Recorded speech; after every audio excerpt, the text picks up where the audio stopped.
talent acquisition and recruitment. So that's employment for all students, staff, and management professionals. I don't cover faculty. Our faculty division does that, but I want to talk to you all about student employment. Before I get started, let me just say a couple of things about myself so you'll know. First of all, my eye is a little bit pink. That's just because I haven't slept well in 2 days and the body keeps the score. So pretend that you don't see it or that it matches my shirt. So either way, it doesn't distract you. I've been working in higher education for 17 years.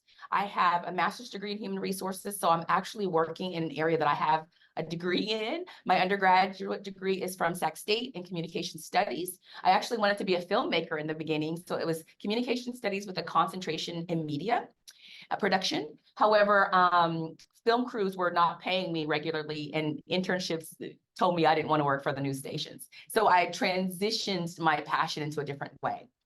And so that's the academic preparation I have had. I'm constantly learning. I'm completing leadership academies and trainings and you name it, because it's perpetual, right? And then the other thing is I have worked in nonprofit, the largest in California. I've worked in adopt and foster, and then I worked in private, and I've worked now in public, and so higher ed for 17 years. So I try to give that as when I talk about working and employment and what it can do. So if you see my screen, I have this beautiful image of graduates, and I'm cheating because this graduate worked for me. She was a student, and then she became a temporary employee, and then she became a full-time employee. And that's exactly what I want to talk about. So she's a really good example of that. On the bottom, friend Megan, who did the very same thing. And then the next to Megan, this student who now graduated also went through our Student Leaders of Tomorrow, like student affairs Leaders of Tomorrow SALT programs. I'm also a part of that program. So I want to talk to you all about a little bit about what we do here in human resources, and then I'm just going to get right to it of what it's important to you and what you should know. So in general, I believe that employment can transform people's lives. We say it all the time about students, but I'm talking about being employed transforms people's lives. I know this because I remember, gosh, years ago, 10, 12 years ago, I made a job offer to a lady and she started to cry. And she said, "This is going to change my family's life."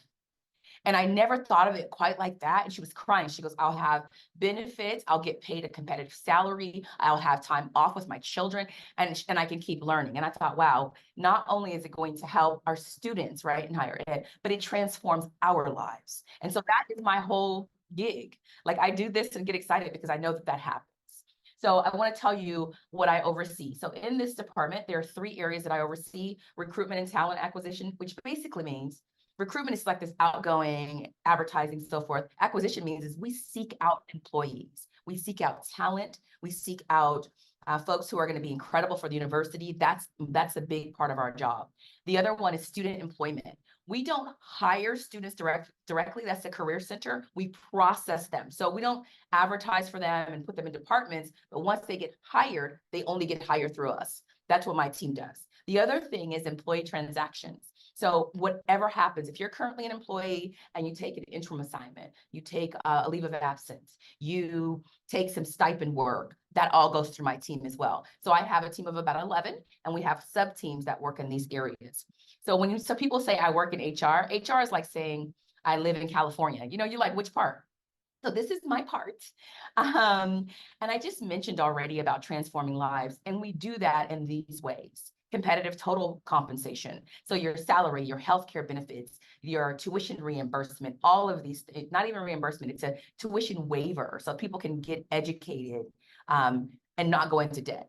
And that's for your dependents and yourself. So I tell people all the time at GradFest, "Are you getting another degree?" And then they're like, "Yeah, probably." Well, you should consider working for us, because then you can get that degree for less than the price of a Peloton bike, right? Like, that's a big difference. I have people on my team who've gotten their degree for less than recreational excitement, right? So I want to talk about that. So competitive compensation, retirement investment.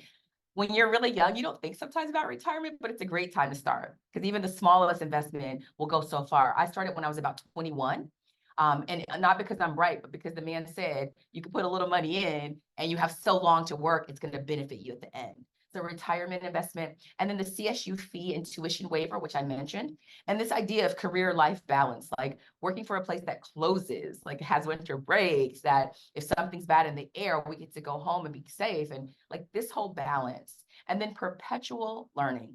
I am always taking courses, LinkedIn learning, real in-person courses, certifications, all those things, because that's a part of my job.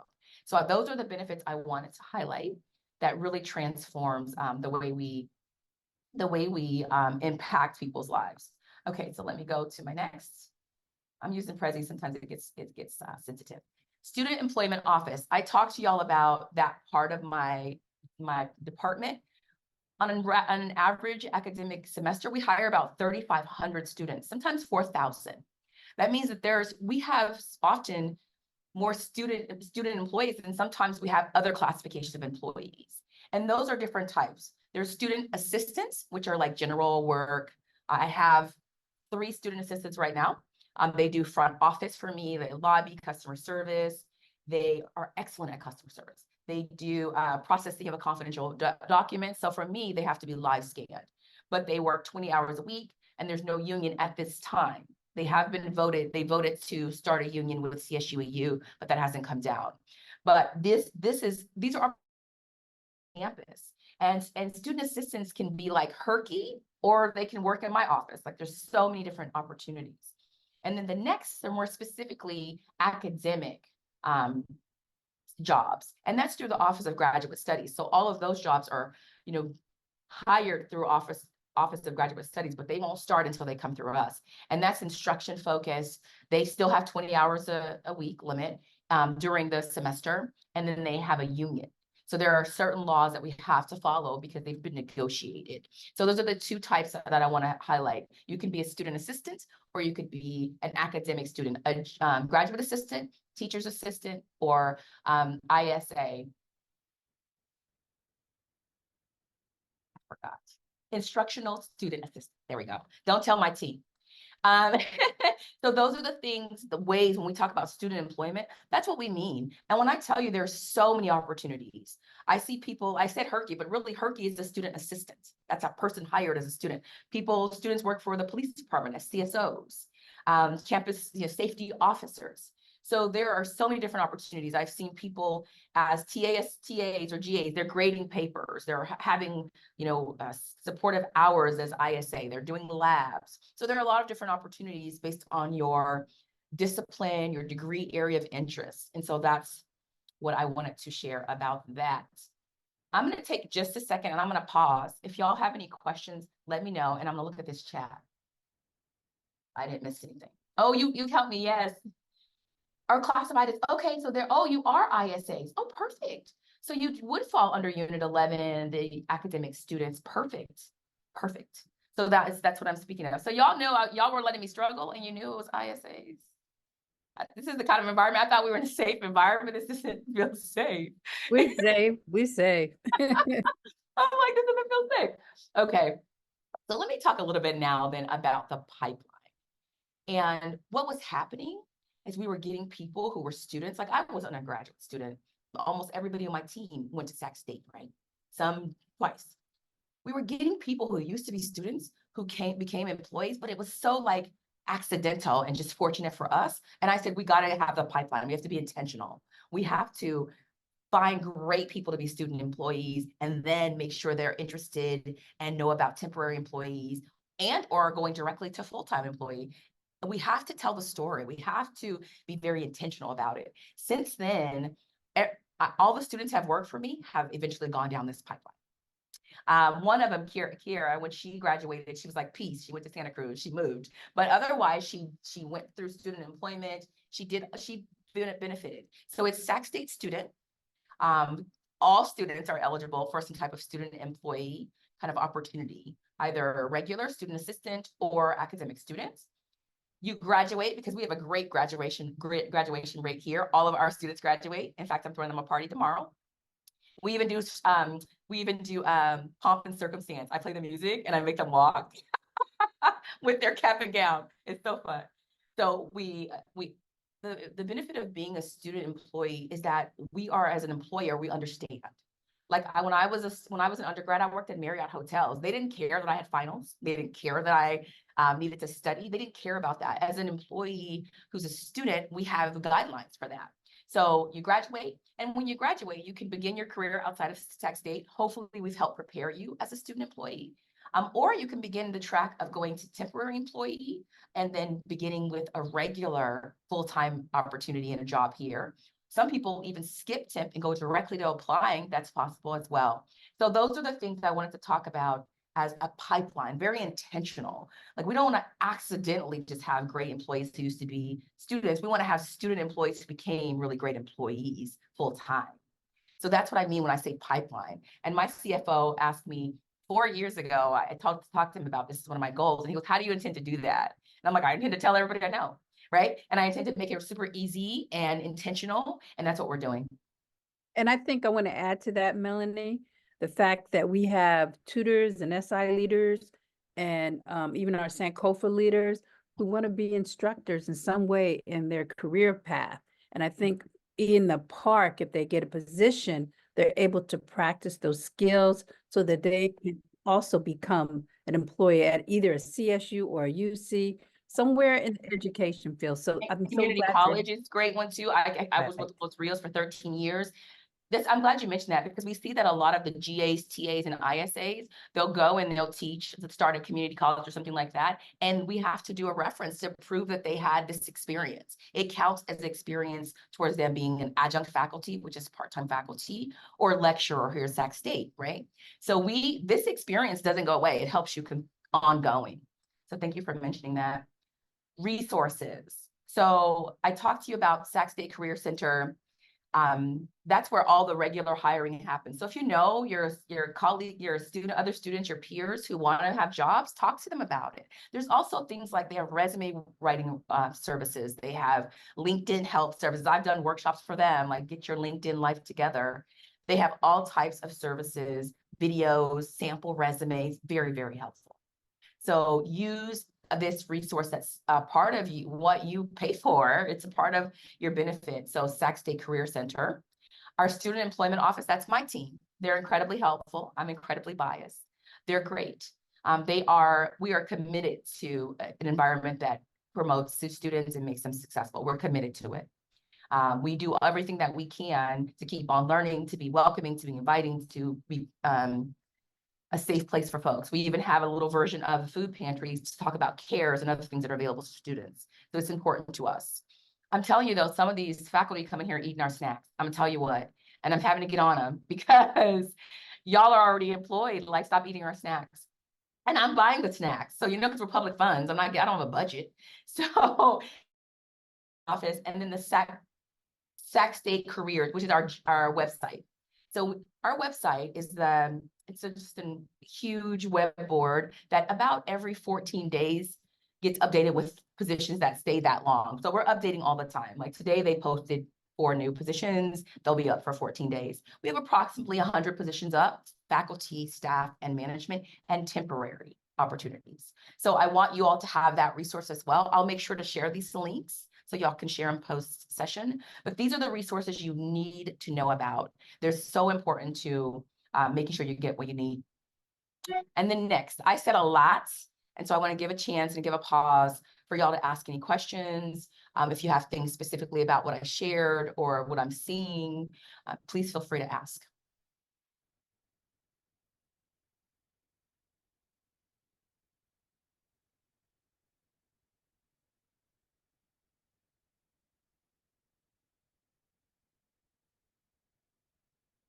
No questions? I'm trying to work on my patience. Yeah, I do that too. One thing I wanted to share with the participants in this call is that PARC wanted you to come because we wanted you to know the holistic journey of getting a job. We are here to let you know what's available in the Peer and Academic Resource Center, and we have some student employees who are going to talk about that.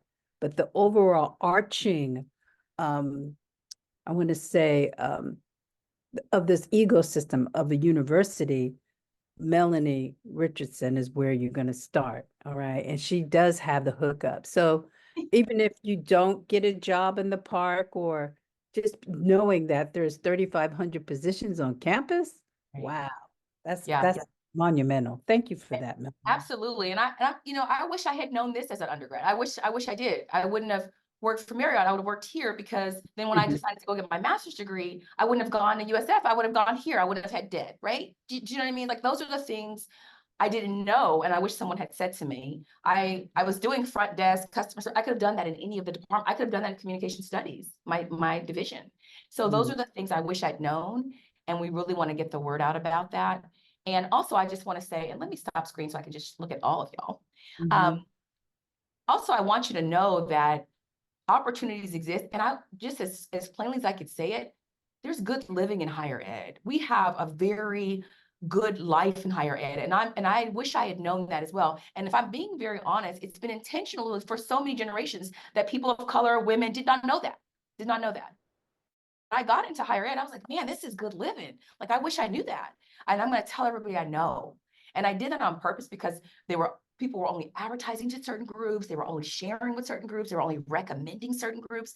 And I just want to push that door wide open. If it's not today, I didn't come back and work I started here 4 years ago. I was with Los Rios. I've been private. I've been all over. It doesn't have to be today, but I want you to know that it's available. I want you to know that our president was a student. Like, if that doesn't tell you that everything is possible, and that accidentally happened because he was so driven and he was so manifesting it. But if we had a pipeline, can you imagine that? If we had a pipeline, so that's what I wanted to do with this. I don't want people to accidentally come back to Sac State. I want them to intentionally think about coming to Sac State. And usually when I say I work for Sac State, they go, "Oh, so you're a faculty, you teach?" There are like a million jobs. And I want to say that, like, there's so many jobs, whatever you decide you want to do, from art to custodial services to sustainability to, art and literature, like anything you want to do, there you can find on our campus. And so that's I guess my parting message is that this is so wide open. And tell a friend, tell others. When I go in community, I have this thing where I don't wait for people to come to me, I go to them. So I remember I used to have to recruit faculty to teach Hmong or Farsi. You don't place an ad, you go in community, right? You go where folks are. And so that's what I do. I go where people are, and I go, "Have you ever thought about it? Do you know about it?" And so I want to do that with you all. And if you have, I'll also share my email. Well, first of all, don't everybody email me. My final thing is that you should get your LinkedIn life together. If you have not established a LinkedIn page, you need to. And I don't mean just to log in and every once in a while you go in. I mean actively engage. It's a global platform. I am very active. I require my team to be very active, because that's where you're going to find groups and mentoring and jobs and resources that you wouldn't even imagine. Okay, so we'll invite you back for that, Yes. like a session for our Yep. students, because we have over 70 students. And that Okay. would be a nice thing that we do in the park to make sure that they get to go, and go to LinkedIn and get their Instagram on and all those things that are important. Thank Yep. you, Mellanie. You're welcome. Thanks all for having me. Any questions for Mellanie before she leaves? Thank You're you, welcome. Aaliyah said. Yeah, thank you. Yes, Thank you're you, welcome. Melanie. Very informative. Good. I hope so. Along I'll with the follow up with courses as links. well. No questions for me. Thank you. Y'all are welcome. I'll follow up with links. And like I said, this is my whole gig, right? So if you need something, reach out. That's my invitation to you. Awesome. Okay. Thank you. Bye. Bye. Thank you again. That was really helpful. Kind of gives an overview of what this is like to work. And I know Heidi's wants to work in higher ed, right, Heidi? Okay, so you hear her, right? So that's good. All right. Vu, what's next on our plate for Right. today?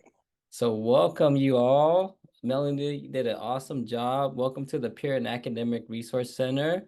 This is our first PARC Info session this semester, and we're excited to have you all on board today and learn more about the PARC services and the opportunities that exist in the fall semester with tutoring and SI. I want to introduce myself. My name is Vu Tran. I'm the faculty coordinator for tutoring and workshop in the PARC.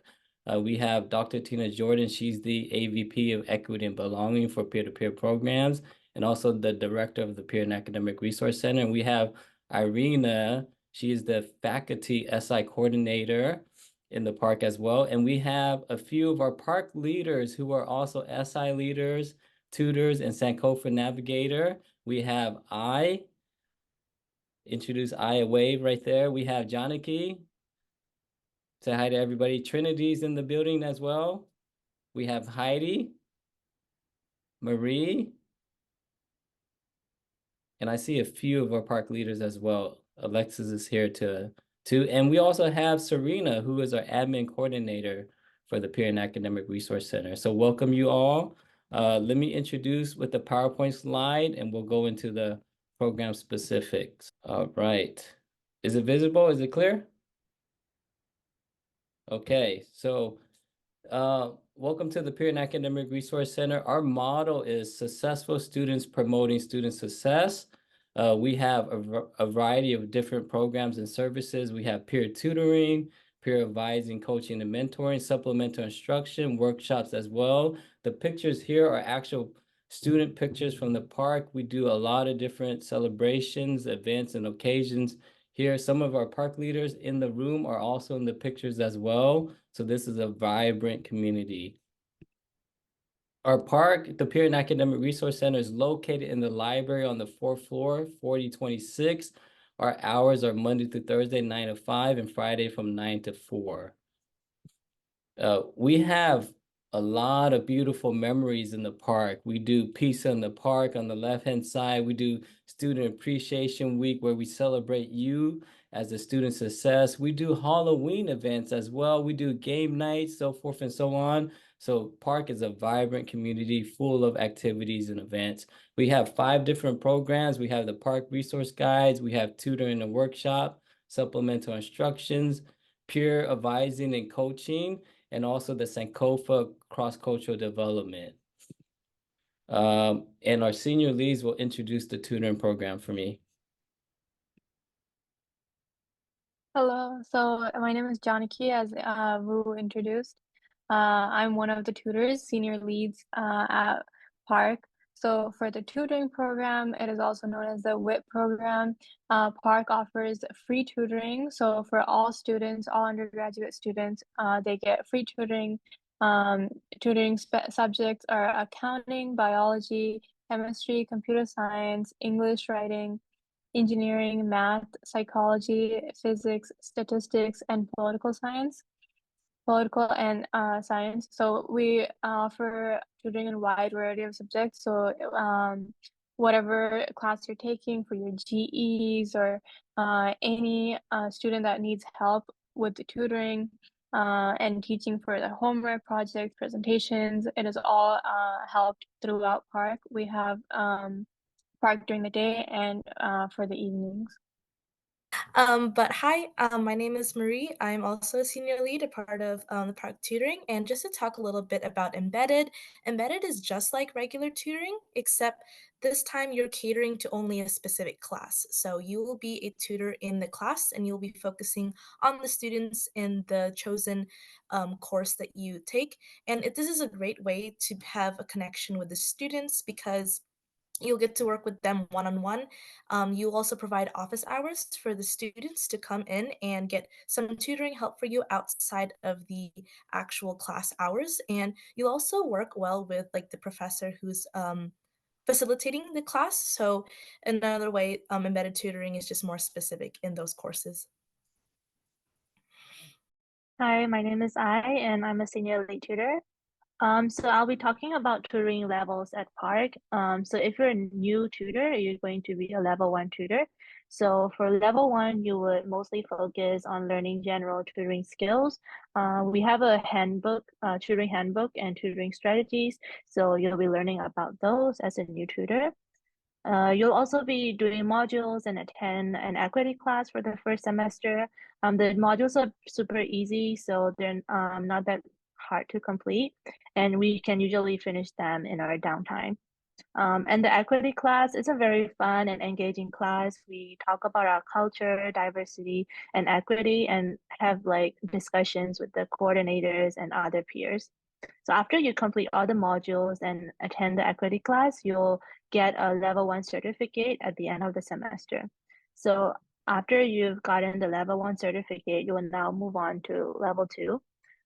Since you've already have like some experience, you'll just be focusing on some specific discipline tutoring skills. So it goes the same with the level 1. You'll have to do some modules, but you don't have to attend the equity class anymore. So after you finish all the modules, you'll become an advanced tutor and get the level 2 certificate. So after that, it's the level 3. So by now you'll be familiar with all the tutoring strategies and the skills. So now you'll have the opportunity to mentor and do leadership positions like mentoring the level 1 tutors and help them succeed at PARC. Hi, so I guess I can talk a little bit about the other aspects of PARC and what they have to offer. I actually am a former tutor, and I tutored for about a year as a chemistry tutor and did a little gen chem. But then I also found the opportunity to start doing workshops in Sankofa, which is our intercultural competence workshop series, where we go out and we do a lot of presentations on being able to demystify anything having to do with your cultural identity in higher education. It's a great opportunity to get public speaking skills. You meet new people, so it's a great networking tool when you get to open up to people and talk about your own identity. I learned a lot about myself, and it has helped, especially approaching graduation. Also, we're looking for more cultural navigators to be able to spread more of the pedagogy that we go about. Our Sankofa bird symbolizes looking back to our past while moving forward. So looking back and bringing your roots into the present, into now. And it's honestly a fun job. I just enjoy it. It's really nice to get creative with creating presentations and talking to other cultural navigators to see their perspective, and knowing that if you decide to be a Sankofa navigator, your perspective is heard and you have a voice, and it needs to be shared because it's important. It's education. So yeah. The other program we have in the park is the SI program, or Supplemental Instruction Program. And we are internationally certified program through the UMKC. And that means that we are held accountable to really high standards, and we go through recertification every 3 years. And I'm going to invite Heidi Torres, who is a senior lead for SI, to share about the SI program. Okay, hi everyone, my name is Heidi. I'm a senior lead for Supplemental Instruction, or for short SI leader because it's a mouthful. So SI is a structured study session. You're attached to a specific course. You hold twice a week, 50-minute sessions. Again, I like to emphasize that you're not teaching, you're just instructing students and get them help for academic help, study tips, do review sessions in order for the students that you recruit to feel more confident in the course that you're attached to. So it's a very peer-to-peer interactive learning in smaller groups. Oh, there's more. And then also you work alongside with the faculty member. Again, going back, you're attached to a course. For instance, I was doing political science 1. So I would work with the faculty teaching Pols 1 for that semester. And you would meet up with them for 30 minutes, sometimes even less, to just kind of talk like, okay, well, what are some challenges that students have been having trouble, or what historically has been, like, what chapter was struggling? Can you provide me some advice? And so that's a great way to establish connections with faculty here on campus. And again, I like to reiterate, just to ensure that you're not an instructor, you're not teaching, you're just instructing students to be more confident with the material.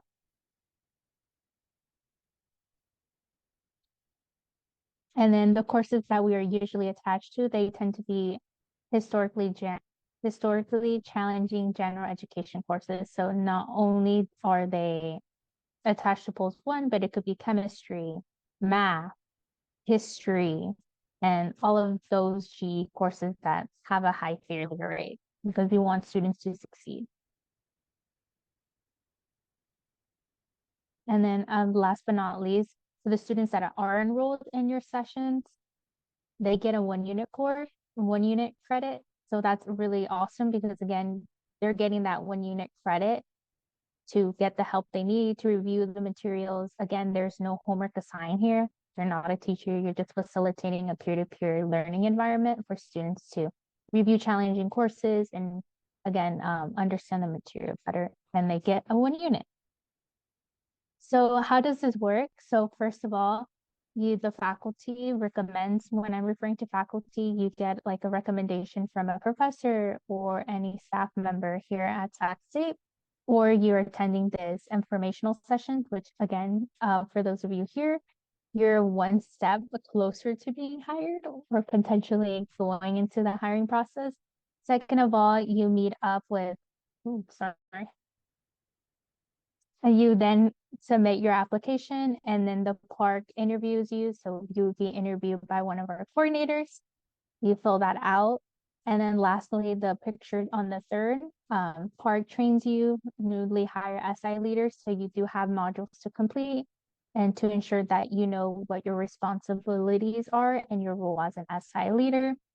And then after you complete those training, you are then met up to do weekly professional development classes, or we like to do them like trainings every single Friday to better support you and ensure that if you have any struggles or challenges along the way as you are a new SI leader, then you have that support from a senior lead or the SI coordinator. And then here the handshake is, again, we meet up weekly to ensure that you are being well supported. And last of all is the SI leader facilitates SI sessions. So you work with students who either are formally enrolled that are going to get the 1 unit credit, or informally attending. So when I'm referring to informally is students that are not getting the 1 unit credit, they're just typically referred to as informal students.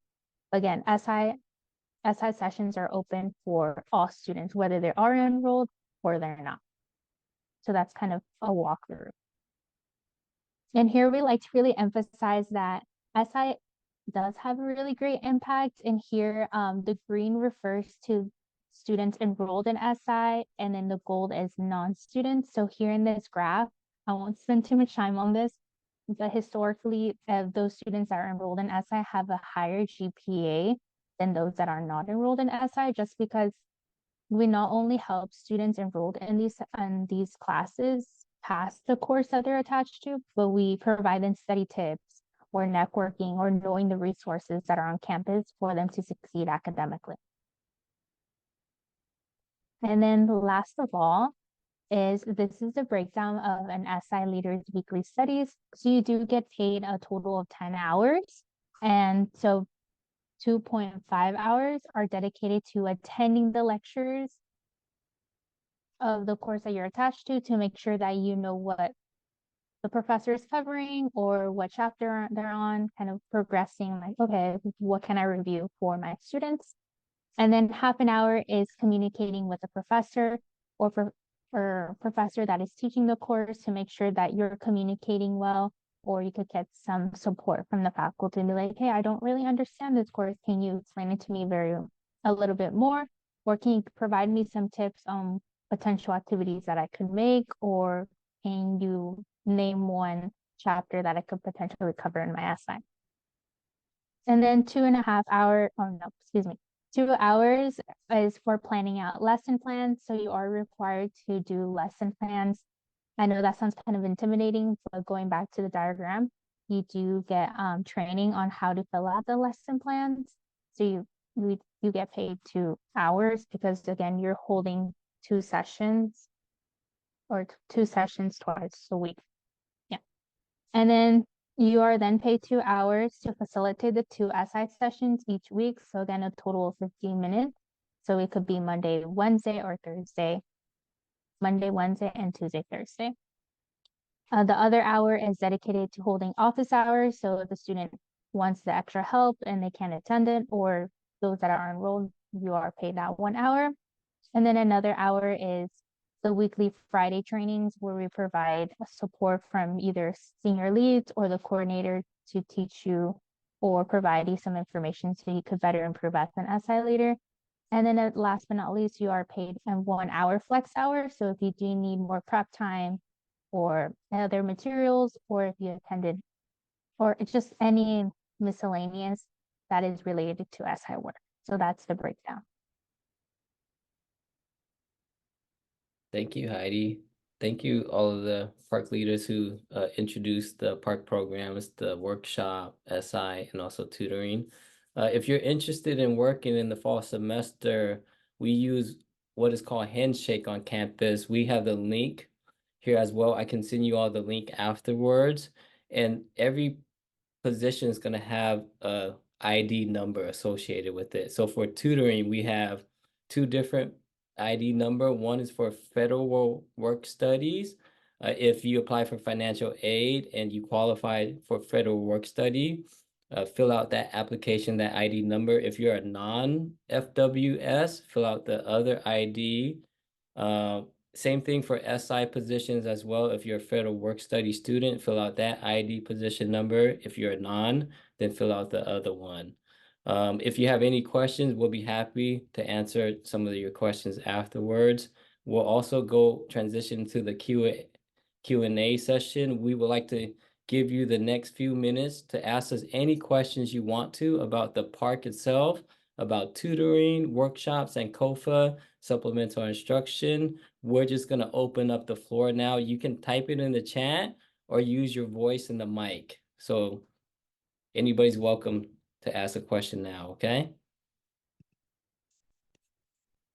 Has all of the questions been answered in the chat? Looks like. Irina answered all my questions. Thank you, though. Thank you, Irina, for taking the time to answer questions. Anyone else have any questions? The 10 hours are paid. Anybody want to answer that? I can answer. Yes, you are paid the 10 hours for SI related work. And I think I would just hand it off to the tutors if because I'm familiar. How are tutors paid? Any of my senior leaders want to answer that? You first start off as a level 1 tutor, you get a maximum of 8 hours per week as a level 1. That will involving your tutoring hours as a whole. So that can even mix in between park tutorings from the mornings and afternoons. That's also park after dark. Those hours are from 5 p.m. to 7 p.m. for the students who like to work later in the evenings. As you progress on, you will become like level 2. Then your hours will max up to 10, and then you'll be working 10 hours a week.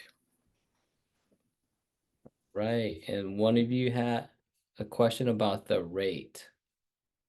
The rate varies from your first semester to your second semester. The rate also varies between a supplemental instruction leader and also a tutor as well. I believe the minimum wage on campus is around $17 an hour now, right? If I'm correct, Tina Irina? Yeah. So it's gonna differentiate between a quarter or more between each of the position, but the minimum rate on campus is $17 an hour. And every position is going to require different responsibilities and different hours per week. So SI is going to have 10 hours a week. As a tutor, your first semester is going to be 8 hours a week, and then you can progress to 10 hours a week, so forth and so on. For a Sankofa position, I believe you start at 10 hours a week as well. Correct, Trinity and Tina? Yeah. So like Vu said, the pay does vary. I believe every year there's a pay increase for students across the campus. That's what I've experienced with the 5 years of me being here. I started at $13 as a freshman. Now I'm at like 17. So it does change, it varies. And then you do start off with, I want to say it ranges depending on your role and what you're doing in Sankofa, and what workshops we have available as well. It ranges from 8 to 10. And it depends on if you're just coming in versus someone that is well seasoned in being a leader, a Sankofa navigator. Thank you, Trinity. For the one with the question, when is it a good time to start looking into job position if I'm attending Sac State in the fall? I would say now, because you can technically get hired your first semester as a freshman on campus. So I would definitely look into the resources that Mellionie talked about earlier. Take a look at Handshake as well. If you have already a Sac State account, I don't know when the Sac State account set in for you, but if you have something like that and a Sac State student ID, I believe you can go ahead and apply for positions right away. But definitely talk to the resources on campus, the career center, your financial aid, so forth and so on, okay? For workshops, you mentioned that they happen in classes. How are the classes and topics chosen? Where and when do the workshops occur? Would any one of my senior leads be happy to talk about that for us?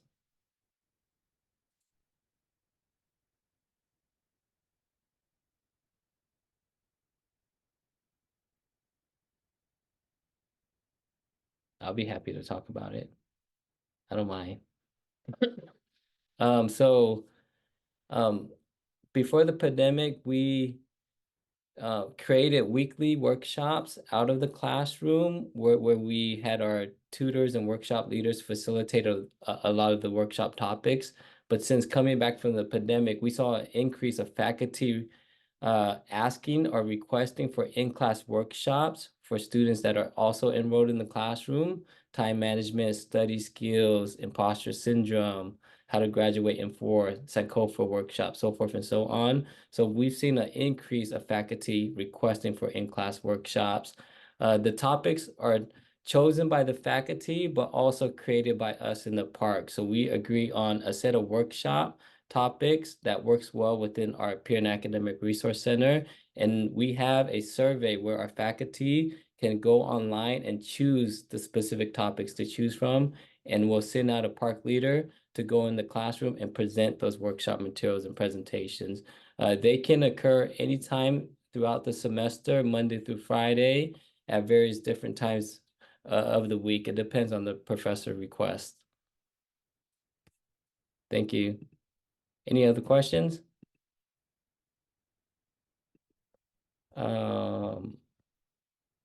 Any other questions?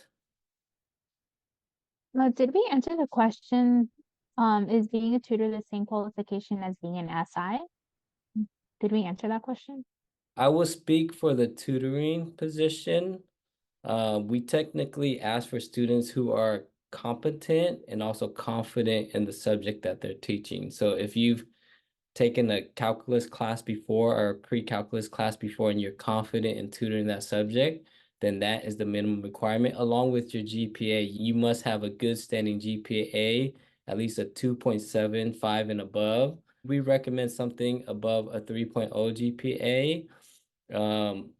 But those are the two main requirements: having a good standing GPA and also being confident and comfortable in tutoring that subject. A third one I'm thinking of at the moment is typically faculty will recommend students that they really like, that did a great job in the class, and those students typically do well in the Peer and Academic Resource Center. SI has a different requirement. I'm going to let Irina talk about those requirements. Thank you, Vu. I actually spelled those out in the chat in case there are other questions. I want to make sure we have time to get to other questions if anyone else wants to ask. Feel free to ask the student leaders that are part of this conversation if you want to hear their perspective about working in the park as well.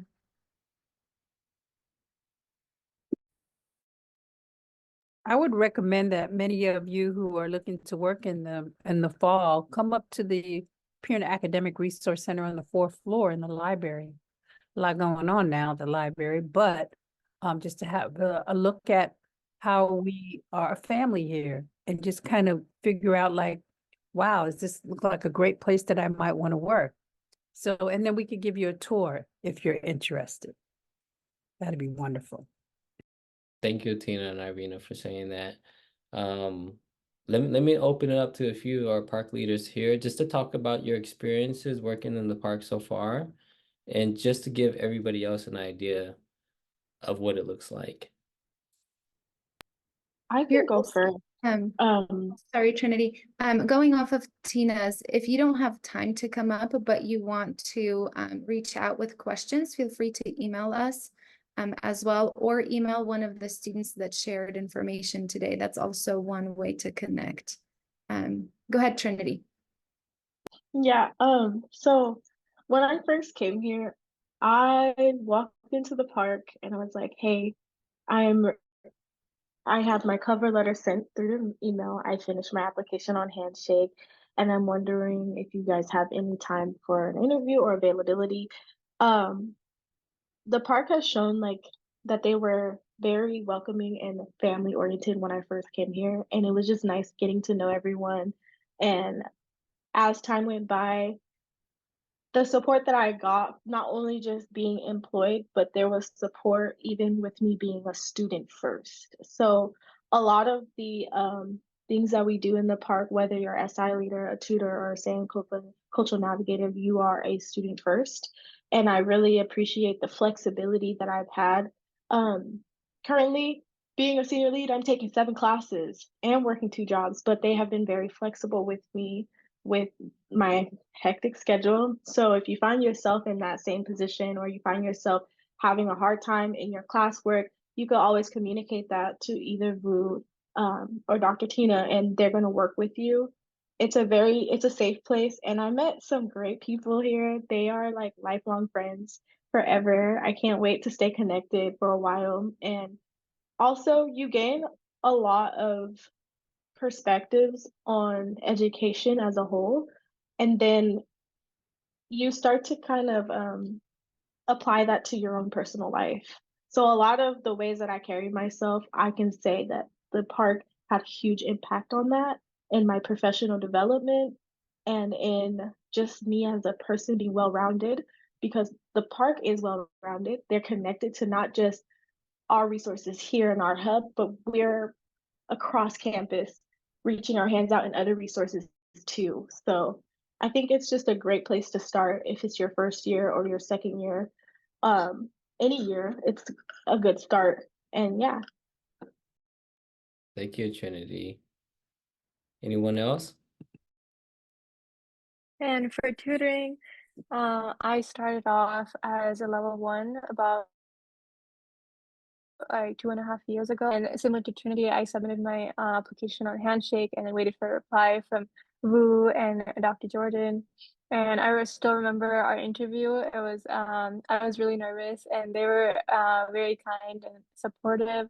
I got in, and then Vu showed me around park and the center, and I learned a lot about tutoring and how to properly tutor a student. Although I had several years of tutoring experience in high school, I learned the strategies, the handbooks, the equity class really helped. I think it makes you into a better person and help you grow your skills of like socialization, communication, leadership. If you get up to like level 3 or level 4 in the tutoring, you can become one of the senior leads and guide other tutors who came in just like you. Thank you, Jonathan, for sharing that. And this is her last semester, by the way. She's graduating along with Trinity as well, and Heidi too. So amazing. Congratulations to you all. Anyone else want to share? I could share real quickly for SI, since I'm the only SI aside from Irina. So I've been doing SI for about 4 semesters, so that's total of like 2 years. I really enjoy SI just because it really increased my confidence, and kind of what my colleagues said, like Trinity and Jonathan. The Peer and Academic Resource Center is very welcoming, and at first, I know Dr. Jordan said, oh, it's like a family. When you're being interviewed, they're like, oh, they are really positive, very motivating. They're like, yeah, Park will become your second family. And I was like, I don't know if that's true, just because I'm a little bit shy. But coming into this office and getting to work with not only Irina, but Vu and Dr. Jordan and other student employees, they are very friendly, and I do call them my friends for a really long time, and I just enjoyed it. For SI related work, I really enjoy working with different faculty here on campus because as an SI, you do have that requirement to meet. And so I not only got to know students that are tutoring or SI leaders, but I also got to know faculty and got to create really good relationships with them and like want to be a professor in the long run. That's your opportunity to ask some questions like, well, how was your journey to being a professor? Can you give me some tips? So again, it really connects you more to the resources on campus, and it like you get a different perspective from different people on education. So I think that's one of my main takeaways. So I really encourage you to be an SI or even a tutor. Again, we share the same space for SI leaders and tutors and Sankofa leaders. So I would also like to add on to what you said, Heidi, but with like how we as a whole, we have successful people that come out of the park. They move on to grad school, they move on to jobs that are, you know, well paid, and it's because of that developmental factor that we carry. Also, like our motto, like students, you know, our success is important, so we're going to promote success within our students. We're peers and we care about each other, and fostering that space. So yeah, I think it's worth it. And then also, if you're not sure what you want to do after you graduate, you'll find out in the park like what you want to do. Another thing I want to add is that it's not only just a welcoming environment, but it's also very rewarding. I know when I first started off as a tutor, I had imposter syndrome of like, am I really making a difference to these students? What if they, leave a tutoring session and I didn't really do much for them? But even getting feedback from them and them constantly coming back to my sessions really acknowledged my effort as being a tutor, and knowing that I really am making a difference here on campus, that I am taking the skills that I learned from my academic life and then helping that to others. So that's also a rewarding experience, that you want to step out there to also be in that leadership position as not only a tutor, but a mentor to these students, so that when you continue on your college years, this is something that they will take on with them, because they'll know that they have people who support them and like tutors who they can go to for help. Thank you, So Marie. eloquent. Oh, Lord, y'all just amazing adults. Thank you so much. I know some of you are graduating, but I know Trinity's going to come back as our doctor of the house, right? Chicago. Okay. Thank you, Marie. Thank you, Heidi. Thank you, Jenicky and I. Really profound to hear you. And we will use this recording to have other students see it so that they can actually understand what PARC is about. But I think just being in this space with you now makes me want to cry because y'all are so wonderful. Thank you. Thank you, I can feel you Tina. in my heart. Also, one more thing. Vu, Irina, and Tina, they got your back no matter what. Like they got your back. And I think that's something that it's great because they are mentors. And one advice I would have is to have a hub of mentors throughout your educational journey. And if you were to have any mentors, it would be them three because they got your back on anything that you may need. So yeah. Thank you. All right. It's 5 o'clock somewhere. Yeah, it's 5:30. Thank you, Trinity. Thank you, our park leaders, for sharing your experiences. Going to be sad to see some of you graduate and move on, but also excited that you all are moving on to do wonderful things in life, like going into the doctorate program, getting your career started, and so on. Otherwise, if you don't have any questions at all, we're going to end this info session. But if you do have questions, we'll stick around for a few minutes to answer your questions. I want to say goodbye to you all and thank you for joining our info session today, okay? Thank you. Bye-bye.